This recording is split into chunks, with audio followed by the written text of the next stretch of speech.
le fond, c'est l'importance que ce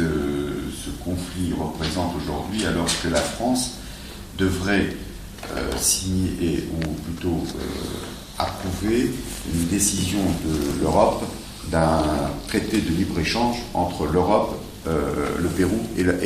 la Colombie.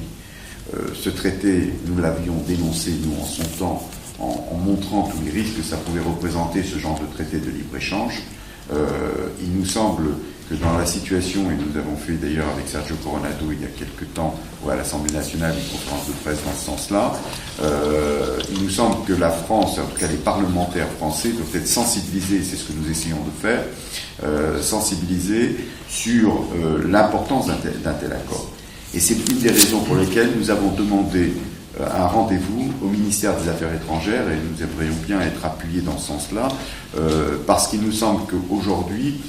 il nous faut que le cabinet du ministre, que le ministre des Affaires étrangères prenne conscience des risques que peut représenter face à un gouvernement qui manipule comme ça la presse et les médias, qui porte atteinte aux droits humains et notamment aux droits non seulement des populations, mais environnementaux et autres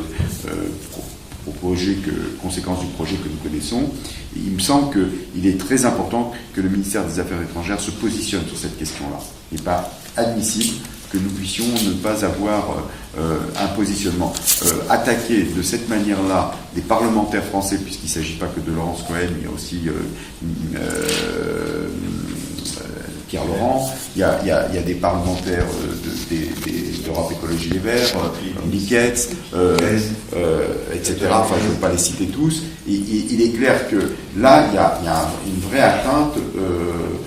à notre pays, d'une manière générale, de la part des médias, mais sous couverture du gouvernement péruvien qui, à ce jour, n'a pas réagi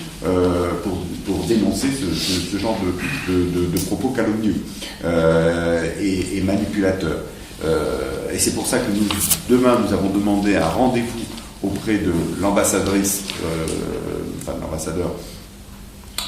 du Pérou en France pour lui exprimer aussi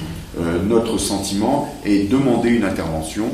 officielle de son gouvernement. L'absence d'intervention vaudrait de notre part caution et à ce moment-là prendrait une dimension politique plus importante encore que celle que les médias aujourd'hui lui donnent. Donc voilà les éléments, et naturellement en fonction de ces deux rendez-vous,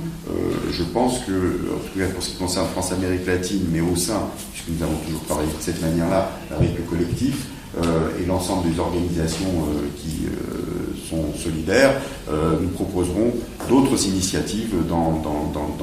les jours et les semaines à venir, parce que, nous semble-t-il, il ne faut pas prendre du tout, comme ça a été dit par plusieurs d'entre vous, prendre à la légère cette calomnie et cette démarche des médias péruviens téléguidés, on le sait, pour le moins par, bien sûr, le consortium minier, et pour le plus probablement aussi par le gouvernement qui soutient ce consortium très publiquement.